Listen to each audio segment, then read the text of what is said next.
I don't feel anything for you anymore. That's what she said, calm, cold, like she was reading a grocery list. No anger. No tears. Just emptiness. I remember staring at her across the kitchen table, trying to understand what those words really meant. We'd been together for 4 years, married for 2. We'd built a life. A small apartment, a shared dog, Sunday routines. And now she was saying she didn't feel anything for me. First I laughed. I actually laughed because it felt absurd. You mean you're just tired, right? I asked. We've both been stressed, we can fix this. She shook her head slowly. No, I've tried. I just don't feel it anymore. Something in her eyes told me she meant it. It wasn't anger or pain, it was detachment. Like she'd already moved on emotionally. I didn't argue much after that. I didn't beg. I just said, okay. Then I grabbed my jacket, packed a few things and left. It was the quietest breakup imaginable. No shouting, no slammed doors. Just silence, the kind that follows you, heavy and constant. For weeks I stayed at a friend's place trying to make sense of it. Every night I replayed our last few months together. The late night scrolling on her phone, the excuses not to go out, the sudden girls' weekends. I told myself I was paranoid back then. I wanted to believe she was just struggling with work or stress. But deep down, I knew something was off. Then about a month later I ran into her best friend, Julia. She and my ex, Emma, had been inseparable since college. Julia was the kind of person who always knew everyone's secrets, but kept her own locked away. She saw me at the coffee shop, hesitated and then walked over. Hey, she said softly, setting her drink down. How are you holding up? I shrugged. I've been better. She gave me this sad little smile, then looked around like she was checking if anyone was listening. You deserve to know something, she whispered. Those words made my stomach drop. You deserve to know something. Nothing good ever comes after that. She hesitated, then continued.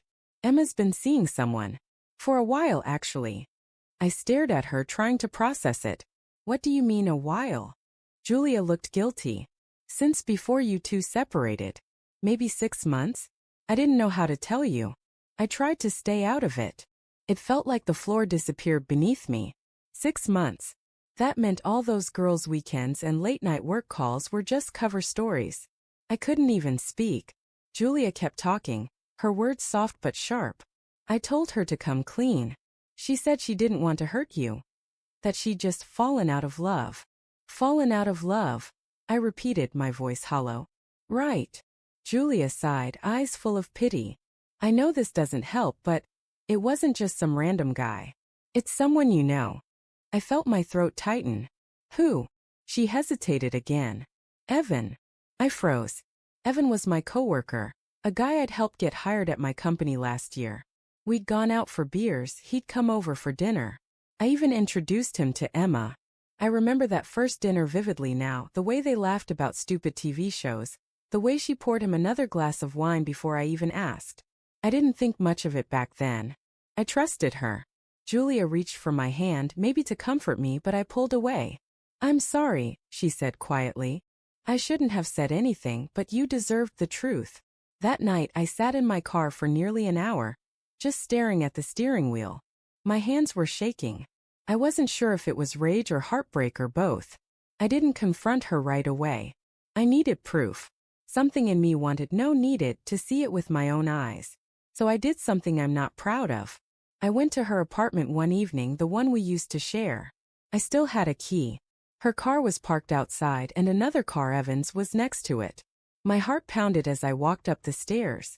I didn't even have to open the door to know. Through the thin walls I heard laughter. Her laughter. The same laugh that used to fill our home. I didn't knock. I just turned around and walked back down the stairs. But before I left, I slipped the key under the doormat with a note that simply said, "You don't have to lie anymore." That was it. No screaming. No confrontation. Just quiet resignation. For weeks after, I felt like a ghost, moving through life, doing my job, pretending to be fine. Everyone told me time heals everything. They were wrong. Time doesn't heal betrayal. It just teaches you how to live with it. A few months later, Julia texted me again. She said Emma and Evan had broken up. Apparently, he cheated on her with someone from work. I didn't even feel satisfaction. Just emptiness. Julia asked if I wanted to meet for coffee. I agreed, mostly out of curiosity. When we met, she looked uneasy. I didn't tell you everything before, she admitted. Emma wasn't just unhappy, she was jealous. You were doing well, getting promoted, focused, and she felt like you didn't need her anymore. That's why she started seeing Evan. He made her feel wanted. I laughed bitterly. So she destroyed what we had because she needed attention? Julia nodded. Pretty much. And when you left, she realized too late what she'd done. For the first time, I didn't feel heartbreak. I felt clarity. She didn't lose me because she stopped feeling love. She lost me because she stopped respecting me. That night, I deleted her number, every photo, every memory I'd been clinging to. I let her ghost stay in the past where it belonged. And for the first time in months, I slept without replaying her voice in my head. Sometimes I still think about that moment, her saying, "I don't feel anything for you." Now I realize she was right, in a way. She didn't feel anything for me. But one day, she'll remember the man who did everything to love her. And she'll feel that emptiness instead. Because in the end, walking away wasn't my loss. It was hers.